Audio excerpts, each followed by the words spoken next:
My name is Haley and I'm 28. The gavel came down like a gunshot, and 23 people in that courtroom erupted in laughter.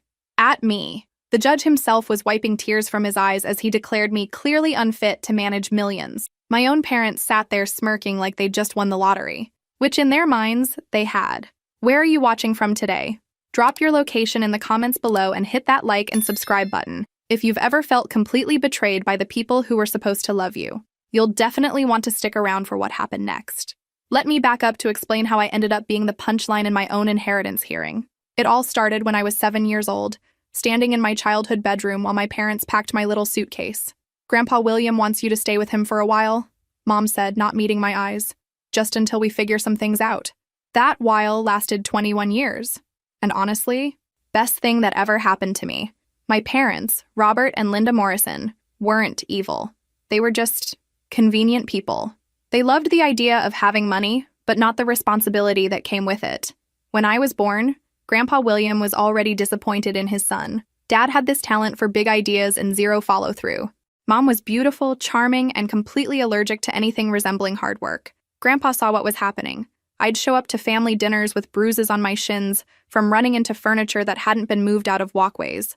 My clothes never quite fit right because nobody paid attention to when I outgrew things. I wasn't abused, just forgotten, like a houseplant that occasionally got watered. "How would you like to have your own room at Grandpa's house?" he asked me one afternoon. I was 8 then, old enough to recognize rescue when I saw it. "With books and a big window? Can I bring my teddy bear?" Absolutely. That conversation changed everything. Within months, I was legally living with Grandpa William. My parents visited on holidays and birthdays, played the doting parent act for photos, then disappeared back to their social lives. They got to look good without doing any actual parenting. Classic Morrison efficiency. Grandpa William was everything they weren't. Consistent, present, interested in my thoughts and dreams. He taught me chess, helped with homework, and never once made me feel like an inconvenience. When I showed interest in debate team, he drove me to every tournament. When I decided I wanted to study law, he smiled and said, "Now that sounds like a Morrison with some sense." The day I got into Harvard, I called my parents to share the news. Dad's first question? "How much is this going to cost your grandfather?" Because of course it was. Living with Grandpa William was like having your own personal cheerleader who happened to be worth $30 million. Not that he flaunted it. The man drove a 15-year-old Honda and mended his own socks. "Money is a tool, Haley," he'd say. "The minute it becomes your identity, you've lost yourself." My parents never learned that lesson. They lived in a nice house that Grandpa William bought them, drove cars he financed, and attended charity galas on his dime. They were professional grandchildren, basically, and they were really good at it. "Your father has such vision," Grandpa would tell me with this look in his eyes that said he was trying to convince himself. "He just needs to find the right opportunity." Right. 47 years old and still looking for his big break. Meanwhile, Mom hosted book clubs for wealthy ladies and called it intellectual development. The books never had more than 200 pages. But here's what my parents didn't realize while they were playing house with Grandpa's money. He was watching. Always watching. He saw how they never asked about my grades, how they forgot my birthday 3 years running, how they'd show up to family functions with expensive gifts for each other and some hastily grabbed drugstore present for me. "Do they ever call to check on you?" Grandpa asked when I was 14. "Mom texted last week," I lied. "About what?" "Just stuff." He knew I was lying. I knew he knew. But Grandpa William was too classy to push it. Instead, he just made sure I never felt the absence. Piano lessons, summer camps, college prep tutoring. He showed up to parent-teacher conferences and took notes like my future actually mattered to him, because it did.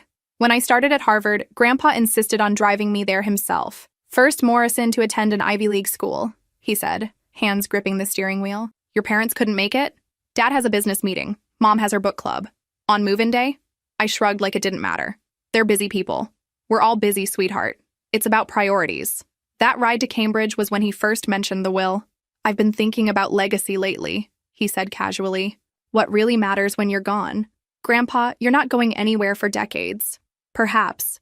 But when I do, I want to make sure I leave things in the right hands. Responsible hands." I thought he meant Dad. Shows what I knew. At Harvard, I threw myself into studying constitutional law, corporate litigation, international finance. Grandpa visited every semester, sitting in the back of my moot court competitions with this proud smile that made all the late-night study sessions worth it. My parents? They came to graduation, Showed up 15 minutes late, left during the reception. Mom complained the whole time about the uncomfortable chairs and the length of the ceremony. Dad spent most of it on his phone, probably planning his next big investment opportunity. Harvard Law, Grandpa said that night at dinner. Top 10% of your class. I couldn't be prouder. My parents nodded politely. Like I'd announced, I'd learned to make toast. That should have been my first clue about what was coming. Grandpa William died on a Tuesday in March, quietly in his sleep. No drama, no last-minute scrambling for bedside conversations. Just peaceful, which somehow made it worse. I was 26, 2 years out of Harvard, working at a small firm in Boston. The call came from his housekeeper at 6:30 in the morning. Miss Haley? I think you should come home. I drove the 4 hours to his house in Connecticut in a daze. My parents were already there, moving through his study with this focused efficiency that made my stomach turn. They weren't grieving, they were inventory taking. Oh, sweetheart, Mom said, wrapping me in a perfunctory hug. We're all going to miss him terribly. What are you doing? I asked, watching Dad examine papers on Grandpa's desk. Just organizing, he said without looking up. These things need to be handled properly. The funeral was beautiful. Grandpa would have hated it. Too much pomp, too much expense. Mom insisted on the mahogany casket, the imported flowers, the cathedral instead of the simple church service he'd wanted. He deserves the best, she kept saying. With whose money, I wondered, but kept quiet. Grief makes you diplomatic. After the service, people kept approaching me with stories about Grandpa's generosity, how he'd quietly paid for someone's medical bills, or funded scholarships for kids who couldn't afford college. I'd lived with the man for 21 years and barely knew half of it. He'd been helping people his entire adult life, and never mentioned it once. He thought you hung the moon, Mrs. Henderson from next door told me, always talking about his brilliant granddaughter who was going to change the world. Meanwhile, my parents were 3 tables over, accepting condolences like they'd lost their dearest friend, instead of the man who'd been bankrolling their entire lifestyle. The will reading was scheduled for the following Wednesday. Standard procedure, the lawyer explained, nothing to worry about. But I noticed my parents spending those days in hushed conversations that stopped whenever I walked into the room. Are you worried about something? I asked Dad that Sunday. Worried? No, just, there's a lot to sort out when someone passes. Business interests, properties, it's complicated. I could help, I do know something about legal matters. That's sweet, honey, but this is family business. Family business. As if I weren't family. As if 21 years of being more daughter than granddaughter counted for nothing. Tuesday night, I couldn't sleep. Something felt wrong, but I couldn't put my finger on what. My parents were being different, too careful with their words, too interested in my schedule. When I mentioned maybe taking a few weeks off work to help settle Grandpa's affairs, Dad practically jumped out of his chair. No need for that, he said quickly. We can handle everything. I live here too. Lived here. This was my home for most of my life. Of course, sweetheart. But you have your own life now, your career. Grandpa wouldn't want you to put that on hold. Since when did my parents care about my career? Since when did they worry about my putting anything on hold? I'd been putting my life on hold for their convenience since childhood. That's when it hit me. They weren't worried about me. They were worried about me being involved in something they wanted to handle themselves. The will reading was at 2 o'clock Wednesday afternoon. I wore the navy dress Grandpa had bought me for my law school graduation. Professional, respectful, ready for whatever came next. I should have worn armor instead. Have you ever experienced a betrayal so complete it physically hurt? Drop a comment if you felt that knife in your back from family. The lawyer, Mr. Peterson, had known our family for 30 years. He looked genuinely uncomfortable as he spread the documents across his mahogany desk. My parents sat across from me, hands folded, expressions carefully neutral. This is somewhat unusual, Peterson began, adjusting his glasses. William made several changes to his will over the past 2 years. My stomach dropped. Changes meant complications. Complications meant my parents got their hands dirty. The primary beneficiary of the Morrison estate is Haley Morrison, age 26, currently residing in Boston, Massachusetts. The silence was deafening. I stared at Peterson, certain I'd misheard. My parents' carefully neutral expressions cracked just slightly. I'm sorry, Dad said, his voice strained. Did you say primary beneficiary? The estate totals approximately $4.8 million, Peterson continued, including liquid assets, property holdings, and business investments. Miss Morrison inherits 95% of the estate. Mom's hand flew to her throat. 95%? The remaining 5% is split between Robert Morrison and several designated charities. 5%. After 47 years of being the dutiful son, my father got 5% of his father's estate. That's about $240,000. A nice sum, sure, but not the millions he'd been expecting for decades. There must be some mistake, Dad said, leaning forward. My father always said the estate would be divided among family members. Mr. Morrison was very specific about his intentions, Peterson replied. He felt that Haley demonstrated the responsibility and judgment necessary to honor his legacy. I sat there, numb. $4.8 million. More money than I could spend in several lifetimes. Enough to do whatever I wanted, whenever I wanted. And I'd inherited it from the only person who'd ever really loved me. This is ridiculous, Mom finally exploded. She's just a child. She has no experience managing money. She's 26 with a Harvard law degree, Peterson said mildly. A degree doesn't mean she understands business, Dad added. My father built this wealth over decades. It requires experience, wisdom, both qualities your father felt Haley possessed. The meeting continued for another hour, but I barely heard it. My parents' shock had crystallized into anger, then into determination. I could practically see the gears turning in their heads. Legal challenges, competency hearings, whatever it took to get their hands on Grandpa's money. Of course the will is subject to probate, Peterson mentioned as we prepared to leave. Standard procedure. The court will need to validate the document before assets can be transferred. Bingo. My parents exchanged a look that said they'd found their opening. How long does probate usually take? Mom asked sweetly. 6 months to a year, depending on complications. They were already planning complications. That night, my parents invited me to dinner at the country club. Their treat, they said. Time to talk through everything as a family. I should have seen it coming. We want to challenge the will, Dad said over appetizers. Not out of greed, but out of concern for your welfare. My welfare? Darling, you're 26 years old, Mom said. You've never managed anything bigger than a checking account. This kind of money, it changes people. It attracts the wrong kind of attention. What are you suggesting? A trust, Dad said. With experienced trustees. Mom and myself. We'd manage the estate until you're older, more prepared. I set down my fork carefully. Prepared for what, exactly? To handle this responsibility. Grandpa William meant well, but he wasn't thinking clearly at the end. Actually, Grandpa had been thinking more clearly than ever. He'd seen exactly who my parents were, and he'd protected me accordingly. Even from the grave, he was still taking care of me. I appreciate your concern, I said, but I'm perfectly capable of managing my inheritance. Their faces darkened. The loving, worried parent act vanished like smoke. We'll see about that, Dad said quietly. And that's when I knew the real fight was just beginning. The legal papers arrived by courier 3 weeks later. My parents were contesting the will on grounds of undue influence and beneficiary incapacity. They claimed Grandpa William had been manipulated into changing his will, and that I lacked the experience to manage such a substantial inheritance. Their lawyer was expensive. The kind of expensive that meant they were already spending money they expected to win. This is standard procedure, my own attorney explained during our first meeting. Family disputes over inheritances happen all the time. But the will was clear. Grandpa was mentally competent when he made these decisions. Your parents are arguing otherwise. They've submitted evidence suggesting he was unduly influenced by someone with a financial interest in the outcome. Someone meaning me? Someone meaning you. The irony was suffocating.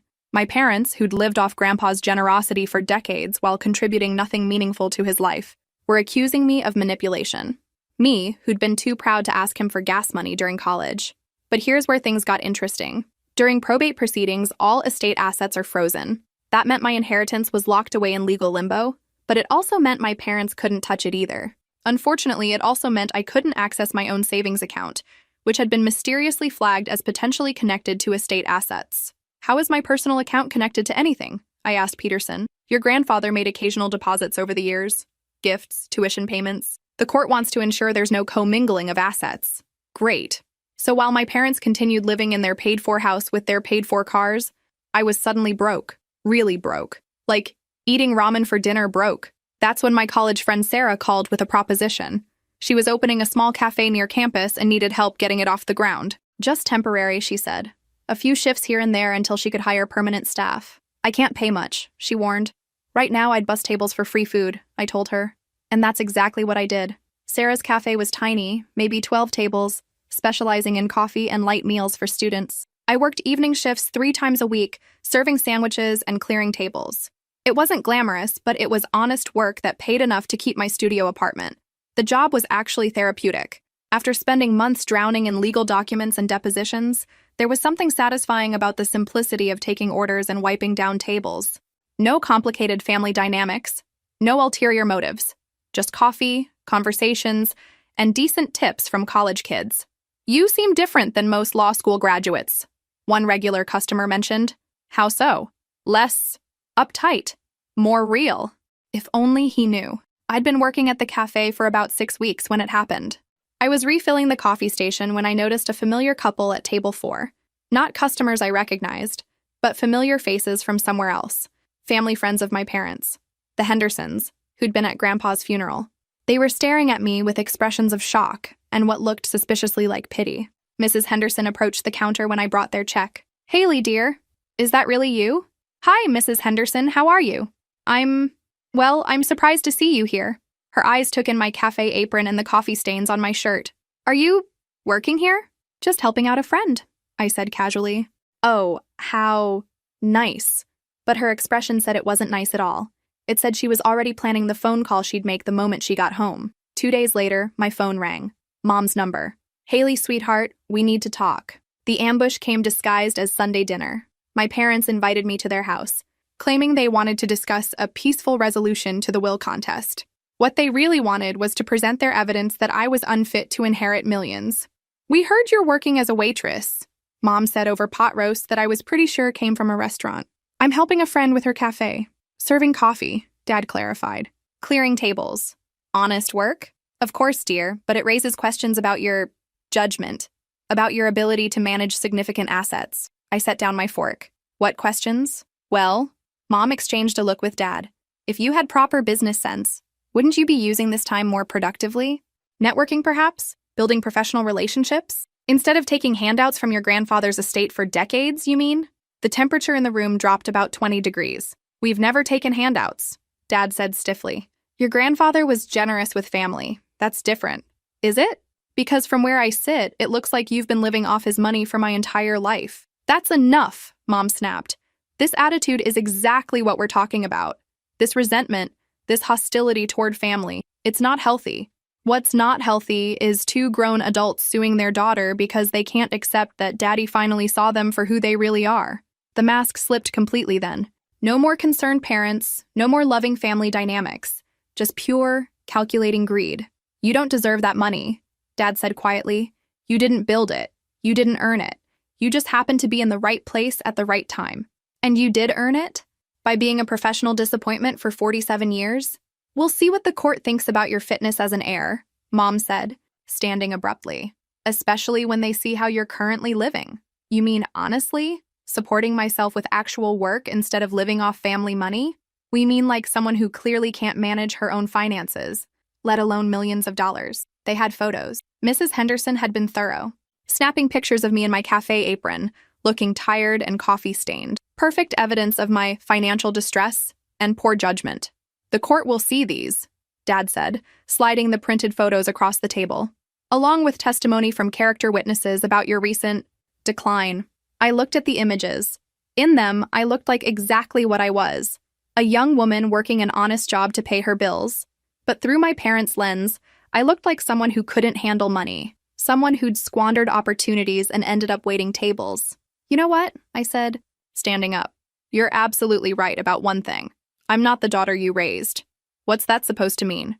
"The daughter you raised would have handed over the money by now. She would have apologized for grandfather loving her more than he loved you. She would have made your greed her problem to solve." I headed toward the door, leaving the photos scattered across their dining room table. "But here's what you don't understand about the granddaughter Grandpa William raised. She doesn't give up, and she definitely doesn't give in to bullies." "We'll see about that," Mom called after me. "Yes," I said over my shoulder. "We will." The court date was set for the following month. My parents were confident they'd proven their case. After all, what judge would trust millions of dollars to a woman who couldn't even afford to stop waitressing during her inheritance dispute? They had no idea what was coming. Have you ever been underestimated so badly it actually worked in your favor? Let me know in the comments because you're about to find out exactly how wrong my parents were about everything. 3 days before the court hearing, my attorney Rebecca gave me advice that would change everything. "Bring a recording device," she said matter-of-factly. "Not to entrap anyone, just to protect yourself. Sometimes judges forget their training when family dynamics get heated." I stared at her. "Is that legal?" "Connecticut is a one-party consent state. You can record any conversation you're part of. And trust me, You want a record of everything that gets said in that courtroom. So there I was, sitting in my car outside the courthouse at 8:47 a.m. on a Thursday morning, checking my phone's recording app for the third time. Amazing how technology works, isn't it? 20 years ago, you needed actual equipment to catch people being awful. Now you just need the device everyone carries in their pocket. My parents had arrived 15 minutes earlier in Dad's BMW, the one Grandpa had co-signed for, just until Robert gets back on his feet. That was 8 years ago. Some feet take longer to find their footing, apparently. They'd brought reinforcements. Aunt Patricia, Uncle Jim, even my cousin Marcus, who I hadn't seen since high school. Nothing says we care about family like assembling a courtroom audience to watch you destroy your daughter's future. Rebecca met me at the courthouse steps, looking every inch the competent attorney in her navy suit and sensible heels. How are you feeling? Like I'm about to watch my parents try to steal $4 million while claiming it's for my own good. Are you ready for this? I patted the phone in my jacket pocket. More ready than they think. The courthouse was one of those imposing stone buildings designed to make regular people feel small. Marble floors, oak paneling, portraits of dead judges staring down from the walls. Very intimidating, very official, very much the kind of place where a young woman in a cheap suit might feel overwhelmed. Good thing I wasn't just any young woman. My parents' lawyer was a man named Harrison Blackwell, 60-something with silver hair and a suit that probably cost more than most people's cars. He had that particular brand of arrogance that comes from decades of winning cases through intimidation rather than actual legal skill. "Miss Morrison?" he said, approaching our table with a condescending smile. "I hope we can keep today's proceedings civil." "Oh, I'm always civil, Mr. Blackwell. Sometimes aggressively so." His smile faltered slightly, but he recovered quickly. "Your parents are hoping to avoid a prolonged legal battle. Perhaps we can reach an amicable settlement." "You mean perhaps I'll roll over and let them take Grandpa's money?" "I mean perhaps we can find a solution that works for everyone." I looked past him to where my parents sat, whispering urgently with their assembled family support system. "Mr. Blackwell, the solution that works for everyone is the one Grandpa William already chose. It's called his will. We'll see what the court thinks about that." Oh, we definitely would. At 9:30 sharp, the bailiff called our case. Morrison versus Morrison, probate matter 2024 PR 1847. Here we go, I thought. Discreetly starting the recording app as I stood. Time to find out exactly how low my parents were willing to go. Spoiler alert, lower than I imagined. Judge Harold Pemberton looked exactly like central casting would order for intimidating authority figure. 60s graybeard, the kind of deep voice that made lawyers nervous. He'd been on the bench for 22 years, which meant he'd seen every family dispute imaginable, or so he thought. "This is a contested probate matter," he began, adjusting his reading glasses. "The plaintiffs, Robert and Linda Morrison, are challenging the will of William Morrison on grounds of undue influence and beneficiary incapacity. Beneficiary incapacity. That's legal speak for too stupid to handle money. Charming, right?" Blackwell stood to present their case, spreading photographs across the evidence table like he was revealing state secrets. "Your Honor, these images show the current lifestyle of the proposed beneficiary. As you can see, Miss Morrison has been working in food service, specifically as a waitress, during the probate period. The photos were actually pretty good quality. Mrs. Henderson had missed her calling as a surveillance photographer. There I was, looking tired and coffee-stained, clearly struggling to make ends meet. The plaintiffs contend," Blackwell continued, "that this demonstrates a fundamental lack of financial responsibility. Someone capable of managing a $4.8 million inheritance would not find themselves in such circumstances." I had to bite my lip to keep from laughing. The logic was spectacular. Because I was too proud to live off family money while fighting for my inheritance, I was therefore too irresponsible to deserve the inheritance. It's like saying someone can't swim because they refuse to jump into a pool while wearing concrete boots. Furthermore, Blackwell added, Miss Morrison has no experience in business management, investment strategy, or estate planning. She's a recent graduate with minimal real-world experience. My parents nodded along solemnly, playing their roles perfectly. Concerned family members, reluctantly forced to protect a beloved daughter from her own poor judgment. The plaintiffs propose a managed trust structure, Blackwell concluded, with experienced trustees overseeing the assets until Miss Morrison demonstrates the maturity necessary for such responsibility. Experienced trustees being my parents, naturally. The same experienced trustees who'd never held a real job between them. Judge Pemberton examined the photographs with interest. "These images show Miss Morrison in what appears to be a service position?" "Yes, Your Honor. Waiting tables at a local cafe." "And this was during the probate period, when estate assets were frozen?" "Correct." The judge frowned thoughtfully. So Miss Morrison was supporting herself through honest employment rather than what? What would the alternative have been? Blackwell hesitated slightly. Well, someone with proper financial planning would have resources. Resources from where exactly? The estate was frozen pending this hearing. I watched Blackwell realize he'd painted his clients into a corner. If I'd had independent wealth, it would undermine their argument that I needed Grandpa's money. If I didn't have independent wealth, then working to support myself was exactly what any responsible person would do. The point, Your Honor, is that Miss Morrison's choices reflect a pattern of poor judgment. Working to pay rent reflects poor judgment. Working in food service when one has a law degree suggests limited ambition. And there it was. The class prejudice that had been simmering under the surface finally broke through. In Blackwell's world, certain jobs were beneath certain people. Manual labor was evidence of moral failing rather than honest work ethic. I felt my phone recording every word, capturing the casual elitism that would sound very different when played back later. Judge Pemberton's expression was unreadable. I see. And what did the plaintiffs propose as evidence of their own fitness to manage these assets? Decades of life experience, Your Honor. Mature judgment. Robert Morrison has been involved in various business ventures. Successful business ventures? Another hesitation. Business involves risk, Your Honor. Sometimes ventures don't fulfill their initial promise. Meaning they failed? Meaning they provided valuable learning experiences. If mental gymnastics were an Olympic sport, Blackwell would have just earned a gold medal. 47 years of financial failure had become valuable learning experiences. This was getting good.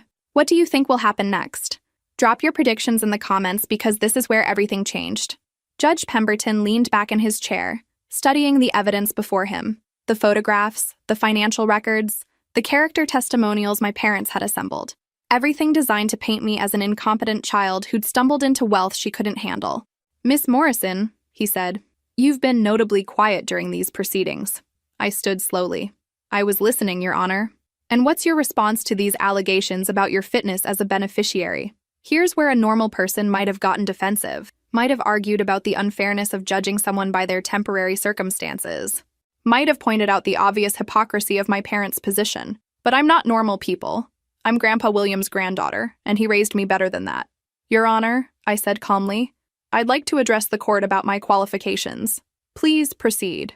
I glanced at my parents, who were leaning forward with barely concealed anticipation. They thought this was my moment to crumble under pressure, to prove their point about my immaturity and poor judgment. The plaintiffs have presented evidence that I work as a server at a local cafe, I began. This is accurate. During the probate period, when my personal accounts were frozen due to their connection to estate assets, I took honest employment to support myself. Judge Pemberton nodded.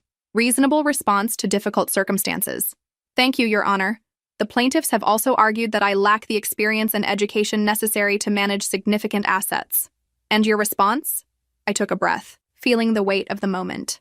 Everything Grandpa William had invested in me, every lesson he'd taught about dignity and perseverance, came down to this. Your Honor, my parents seem to believe that working as a server disqualifies me from managing money. I paused, looking directly at them. But they failed to mention what I do when I'm not serving coffee. My mother's brow furrowed slightly. Something in my tone was registering as different from what she'd expected. I'm curious to hear more, Judge Pemberton said. And that's when I delivered the line that would haunt my parents for the rest of their lives. Your Honor, while my parents were collecting evidence of my supposedly poor judgment, they forgot to ask what qualified me for that judgment in the first place. I reached into my briefcase and pulled out a leather portfolio. I graduated magna cum laude from Harvard Law School. I spent 3 years with Morrison, Phillips & Associates specializing in estate planning and probate law. I'm currently waiting tables not because I can't do anything else, but because I refuse to compromise my integrity while fighting for what my grandfather left me. The silence in the courtroom was deafening. Furthermore, I continued, my parents claim I'm unfit to manage $4.8 million, but they themselves have never successfully managed anything except to live off my grandfather's generosity for decades. Judge Pemberton's expression shifted from mild interest to sharp attention. But here's what really demonstrates my fitness as a beneficiary, I said, my voice steady and clear. I knew this hearing would reveal exactly who my parents are, so I took the precaution of recording every word that's been said here today. I pulled out my phone, the recording app still running, including Your Honor's comment about a waitress handling millions being quite brilliant. Judge Pemberton went pale. Not just pale. The color drained from his face like someone had opened a tap. Wait, he stammered. I didn't say... Actually, Your Honor, you did, along with several other observations that I believe the Judicial Review Board might find interesting. The courtroom erupted in chaos. My parents were staring at me like I'd just revealed I was an alien. Blackwell looked like he'd swallowed his briefcase. And Judge Pemberton? Well, Judge Pemberton looked like a man who'd just realized his career might be over. Have you ever seen someone's entire worldview collapse in real time? It's quite something to witness. Judge Pemberton was frantically flipping through his notes, apparently trying to figure out how this had gone so wrong so fast. My parents were having an urgent whispered conference with Blackwell, who kept shaking his head like he was trying to wake up from a bad dream. Your Honor, Rebecca stood smoothly. Given the irregular nature of these proceedings, I move for an immediate recess while we determine the appropriate next steps. Recess granted, Pemberton said quickly. 1 hour. As soon as he'd fled the bench, my parents surrounded me like angry bees. What the hell do you think you're doing? Dad hissed. Protecting myself from judicial bias, I replied calmly. Though I have to say, I'm impressed by how thoroughly you researched my employment history, while completely ignoring my educational background. You let us think you were just a waitress, Mom accused. Actually, I never told you anything. You assumed, which is different from lying, though I realize the distinction might be too subtle for people who've spent decades living off someone else's money. This is entrapment, Blackwell interjected. No, Mr. Blackwell, this is documentation. Connecticut is a one-party consent state, as I'm sure you know. Everything recorded here is perfectly legal. The beautiful thing about shocking revelations is watching people's priorities realign in real time. Suddenly, my parents weren't concerned about my fitness as an heir.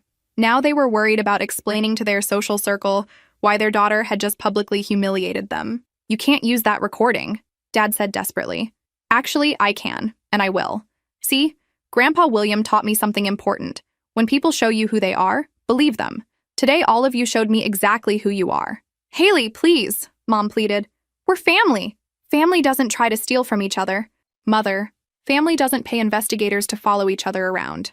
And family definitely doesn't laugh while a biased judge mocks their daughter in open court. Because yes, they had laughed, all of them. When Judge Pemberton made his little joke about waitresses managing millions, my parents and their assembled supporters had laughed like it was the funniest thing they'd ever heard. The recording captured every chuckle. What do you want? Blackwell asked, cutting to the heart of it. I want exactly what Grandpa William wanted, for his will to be honored, and for his granddaughter to inherit what he chose to leave her. And the recording? The recording goes wherever it needs to go. Judicial Review Board, State Bar Association, local news if they're interested, depends on how this proceeding concludes. Over the next hour, several interesting things happened. Rebecca filed a motion for judicial recusal based on demonstrated bias. The court clerk began making urgent phone calls about irregularities in the proceeding. And my parents finally understood that their daughter wasn't the naive child they'd been manipulating for decades. When we returned to the courtroom, Judge Pemberton looked like he'd aged 5 years. After careful consideration, he began, his voice notably less confident than before, this court recognizes that certain comments may have created an appearance of bias in these proceedings. An appearance of bias, like calling someone unfit for inheritance based on their temporary employment, was just a tiny procedural hiccup. Therefore, I'm recusing myself from this matter. The case will be transferred to another judge for fresh consideration. My parents looked sick. Blackwell looked like he wanted to disappear. And I looked like exactly what I was. Grandpa William's granddaughter, who'd learned from the best how to handle bullies with grace and devastating effectiveness. Your Honor, Rebecca said, given the circumstances, we'll also be filing complaints with the appropriate oversight bodies regarding today's proceedings. That's your right, of course. As we filed out of the courtroom, I caught my parents staring at me with expressions I'd never seen before. Not anger, not disappointment, something closer to fear. They'd just realized they'd been playing chess with someone they thought was playing checkers. Game over. Game. 3 days later, the recording was everywhere. Not because I leaked it. I'm not that vindictive. But apparently, someone in the court clerk's office found Judge Pemberton's behavior so appalling that they made sure the local legal community heard about it. Amazing how fast news travels in small legal circles. Judge under investigation for courtroom bias ran as the headline in the Connecticut Law Tribune. The recording played on local news stations, with my voice carefully edited out to protect privacy, but Judge Pemberton's commentary preserved in all its prejudiced glory. A waitress handling millions? Quite brilliant! Became an instant meme in legal Twitter circles. Nothing quite like becoming a cautionary tale about judicial ethics, I imagine. My phone rang constantly. Reporters wanting statements, lawyers offering representation, Distant relatives suddenly remembering they cared about my well-being. I ignored most of them, but one call was worth taking. Miss Morrison? This is David Chen from the State Judicial Review Board. Mr. Chen, we've received your formal complaint regarding Judge Pemberton's conduct. I wanted to personally assure you that we're taking this matter very seriously. I appreciate that. The recording you provided demonstrates clear judicial bias and inappropriate commentary. Judge Pemberton has been temporarily suspended pending a full investigation. Temporarily suspended. In judicial terms, that was basically a death sentence for his career. Judges who get investigated for bias don't typically bounce back from the experience. What happens next with my case? It's been reassigned to Judge Maria Santos. She's one of our most respected probate judges. 30 years on the bench, impeccable record. Your hearing is scheduled for next Monday. Monday. After months of legal limbo, everything would finally be resolved in 4 days. Mr. Chen? One more thing. Will this affect how Judge Pemberton's other cases are reviewed?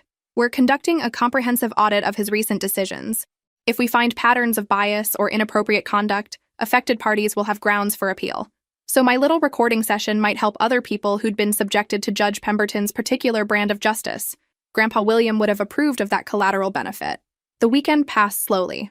My parents didn't call, didn't text, didn't attempt any contact. According to Rebecca, Blackwell had withdrawn from representing them, citing irreconcilable differences in legal strategy. Translation, he didn't want his name associated with their impending humiliation. They'd hired a new lawyer, someone cheaper and less experienced. Someone willing to continue a case that everyone now knew was doomed. Sunday evening, I sat in my small apartment reviewing everything that had led to this moment. The little girl who'd been shuffled off to Grandpa's house because she was inconvenient. The teenager who'd watched her parents take credit for her achievements. The college graduate who'd been excluded from family celebrations because she might overshadow her relatives. All of it had been preparing me for this week. For the moment when I'd finally stop accommodating other people's selfishness and start demanding the respect Grandpa William had always said I deserved. Monday morning, I dressed carefully in the navy suit I'd worn to Grandpa's funeral. Professional, respectful, but with a subtle authority that hadn't been there before. 6 months of legal battles had changed me, refined me, turned me into someone who wouldn't be dismissed or underestimated. Judge Maria Santos was everything Judge Pemberton wasn't.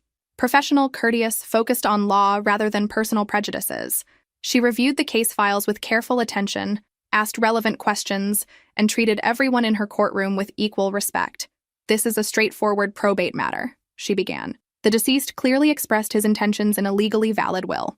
The burden is on the plaintiffs to demonstrate compelling reasons why those intentions should not be honored. My parents' new lawyer, a nervous man named Patterson, presented essentially the same arguments Blackwell had made. But without the prejudicial commentary from the bench, his case sounded exactly like what it was.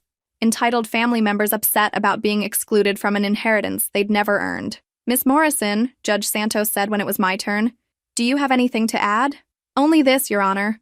My grandfather was a man who valued integrity, hard work, and personal responsibility. He chose to leave his estate to me not because I was family, but because I demonstrated the qualities he respected. I intend to honor that trust. Judge Santos nodded thoughtfully. Mr. Patterson, does your client have any evidence of actual incapacity or undue influence beyond speculation about the beneficiary's temporary employment status? Patterson shuffled his papers helplessly. The employment demonstrates someone supporting herself honestly during a difficult period. Unless you have evidence of fraud, coercion, or mental incapacity, this court sees no grounds to overturn a clear and legally executed will. And just like that, it was over. In the matter of Morrison versus Morrison, this court finds no compelling evidence to invalidate the will of William Morrison. The estate shall be distributed according to the deceased's clearly expressed intentions, with Haley Morrison as primary beneficiary.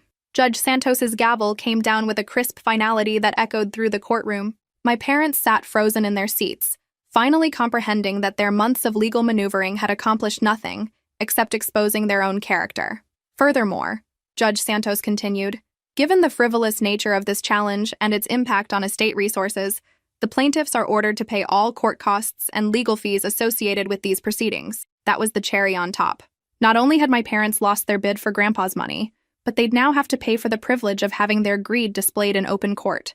Justice has a wonderful sense of humor sometimes. As people filed out of the courtroom, I remained seated for a moment, absorbing the reality. $4.8 million.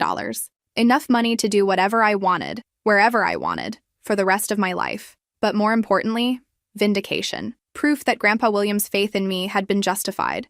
Congratulations, Rebecca said, gathering her files. Though I have to say, I've never seen a case resolve quite like this one. What happens now? Now we wait for the estate to clear probate, which should be routine since there's no longer any dispute. You'll have access to your inheritance within 30 days. My parents approached our table slowly, looking like mourners at their own funeral. Dad's face was gray, Mom's eyes were red-rimmed, and they both carried themselves like people who'd just realized they'd destroyed something irreplaceable. Haley, Mom began, we need to talk. No, you really don't. Please, we're still family. Are we? Because family doesn't typically hire lawyers to prove each other incompetent. Dad stepped forward. We made mistakes. We weren't thinking clearly. You were thinking very clearly. You were thinking about $4.8 million and how to get your hands on it. We were worried about you, Mom insisted. You were worried about yourselves. There's a difference. They stood there for a long moment, apparently waiting for me to absolve them of their behavior, to make their guilt my responsibility to manage, the way I'd been managing their problems my entire life. But Grandpa William's granddaughter doesn't do that anymore. I hope this was worth it, I said finally. The legal fees, the public humiliation, the complete destruction of whatever relationship we had left. I hope proving that I'm unfit to inherit money was worth losing your daughter. You're being dramatic, Dad said weakly. Am I? You tried to steal my inheritance. You laughed when a judge mocked me in court. You hired investigators to photograph me at work like I was some kind of criminal. What exactly was dramatic about my response? They had no answer for that. No clever rationalization that could transform their greed into concern, their betrayal into love. The estate will be settled within 30 days, I told them. After that, I'll be making some changes to my life. New city, new opportunities. I suggest you do the same. As I walked out of the courthouse, my phone buzzed with text messages. Sarah from the cafe, congratulating me on my victory. Former classmates who'd seen the news coverage. Even a few job offers from law firms impressed by my handling of the case.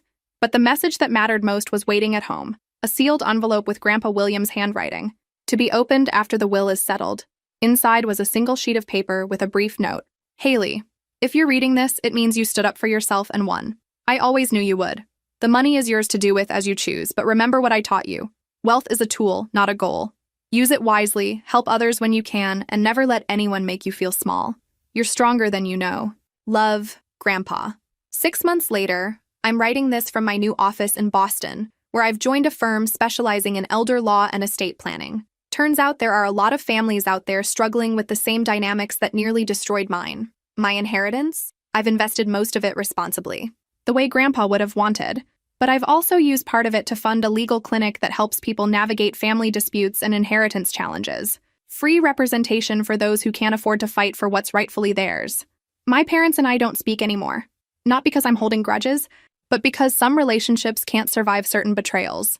They chose money over family, and that choice came with permanent consequences.